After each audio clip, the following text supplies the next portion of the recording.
Ngayon po, parang 1 kilo kada 1 linggo ang nawawala sa akin. Ala, Bruce Lee na nga ako.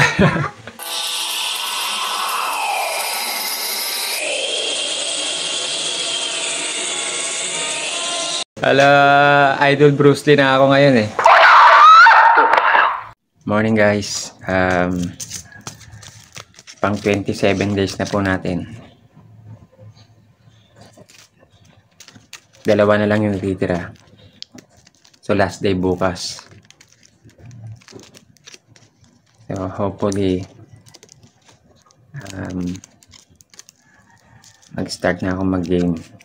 Sana.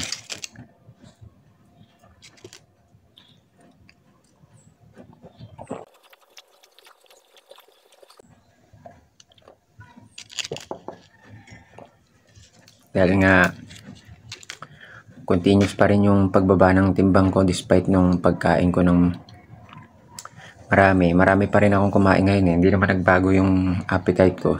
Natakaw pa rin ako. Minsan nga napaparami pa rin yung kain ko eh. Kaya pakiramdam ko yung antigas ng tiyan ko tapos bloated. Yung pakiramdam ko tapos parang medyo parang sumasakit sa likod, sa gilid. Ganon pagka napapasobra yung kain ko sa isang meal. Kaya kailangan pagka kumakain tayo, medyo pigil. Pag nararamdaman mo ng pabusog ka na, yun, tigilan mo na. I-continue mo na lang siguro mga after 1 oras o 2 oras. Kain ka na lang ulit ng meal na yon. Ako ganun na yung ginagawa ko. Hinahati ko yung dati kong kain eh. Yung kaya kong kainin nung isang upuan, ginawa ko dalawang beses. Hinati ko na. So itinatabi ko muna yung pagkain ko na yun. Tapos kainin ko ulit. After 1.5 to 2 hours. Pag 1 oras, sinubukan ko 1 oras, medyo parang nandun pa rin eh. Di pa masyadong Kaya isa't kalahati siguro hanggang 2 oras pwede na. Para medyo natunaw na yung unang kinain. After ko pong breakfast kanina, ito yung snacks naman. Ang ganda daw yung avocado kasi may good fat daw yun na kailangan ng katawan natin para at least medyo mag-gain tayo. Sana mag-gain. Yung gatas, binabawal yun sa mga tulad natin. Pero sabi din naman ng iba na depende yun. Kasi sa iba na mayroong katulad ng kondisyon natin, okay sa kanila ang gatas. Mas nakakatulong sa kanila. Meron iba naman, masyado silang ina-acid din. Kaya sinubukan ko ulit. Kahapon, medyo okay naman. Hindi naman ako nag-acid. Hindi naman ako sinikmura. Kaya sinusubukan ko ulit na ibalik. Pero konti lang naman yung nilagay kong gatas. Tapos dinagdagan ko ng saging. Yung saging din naman ako nag-acid dun sa saging. So, okay lang. Ewan ko lang po sa iba, kasi merong iba nag-a-acid din sa saging.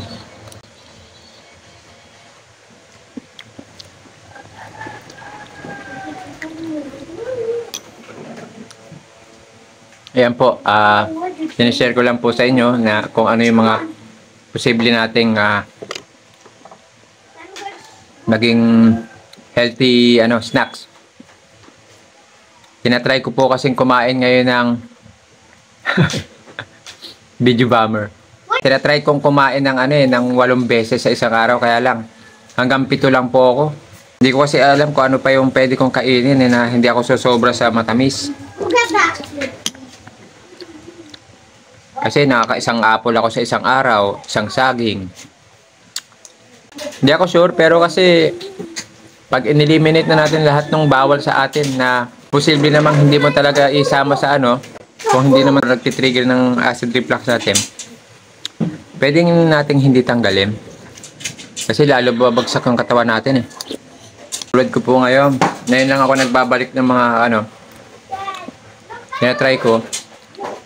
Kasi talagang, ang laki na ng binawas ng timbang ko. Umabot ako ng 70.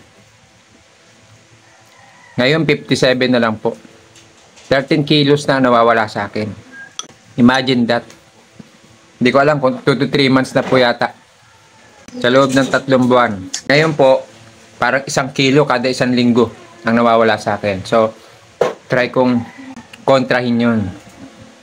Kasi masama na yung pupunta ko masyado ko. Ba mamaya butot balat na ako.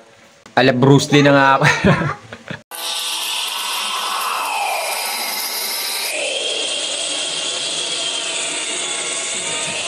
Ala, idol Bruce Lee na ako ngayon eh. Mas maganda sana kung na-shake natin to. Kasi para diretsong na-absorb agad ng na mabilis. Kasi hirap mag-absorb yung tiyan natin. So, kung matutulungan natin yung tiyan natin na mabilis na mag-digest. Katulad yun, yung mga madaling ma-digest. Tulad ng shake. Makakatulong yun.